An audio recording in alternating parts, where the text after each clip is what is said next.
عصر که ما زندگی میکنیم غیر از اسلام هیچ دین قابل نجات نیست، هیچ دین قابل پذیرش نیست. حق متعدد نمی باشه. یک مثال کوچک خدمت شما عرض میکنم. اینجا جوانای کلان هم نشستن، نوجوان هم هستن و حد بزرگترین جوان خود طفولیت خود را به یاد بیاره که 5 ساله و 6 ساله و 4 ساله بود. دو وقت لباس داشت، به مو هیکل آستین داشت، پیراهن داشت، تنبان داشت و فعلا هم داره. اگر فعلا بگو که امو تنبانی که اون وقت غلط بود، این نادرست است. اگر فعلا بخواه امو تنبانی 5 سالگی خود را بپوشه، حماقت است. چون این نیست. بشریت رشد کرده. الله متعال در هر قوم، در هر قبیله پیامبر اولوالعزم یا غیر اولوالعزم را فرستاد که انسانها را با خالق، با خودش، با طبیعت آشنا بسازن. این شد آخرین پیام را به همه بشریت فرستاد که اسلام هست. شما اگر تورات و انجیل صفحه بزنین، شما آیت را نخواهید دید که به همه جهانیان خطاب وجود داشته باشه. و قرآن کریم ما غیر از که به همه جهانیان باشه گپ دیگری ندارد. یا ایها الناس، ای مردم، یا ایها الذین آمنوا، ای مؤمنان. چی واژه های بین المللی.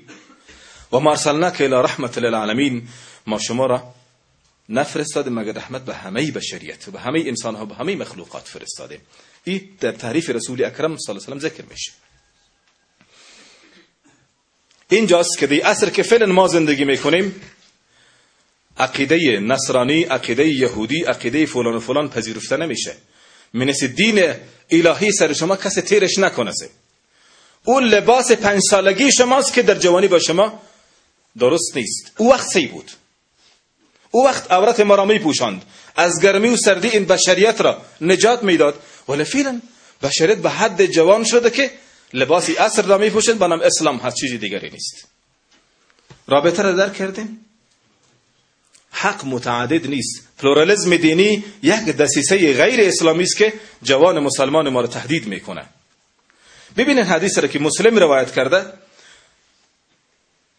رسول اکرم صلی الله علیه و سلم میفرماید که در عصر که من فرستاده شدم از امت بشری، اگر کسی مرا بشناسه، اسم را بشنوه، دین را بشناسه و باز به حال خودش یهودی و نصرانی بمیرد، کاملا دوزخی است. این فرموده رسول اکرم صلی الله علیه و سلم است که امام مسلم روایتش کرده. بنان پلورالیسم دینی و کثرت‌گرایی دینی و تشویش‌های جهانی ما را باید نوردارد.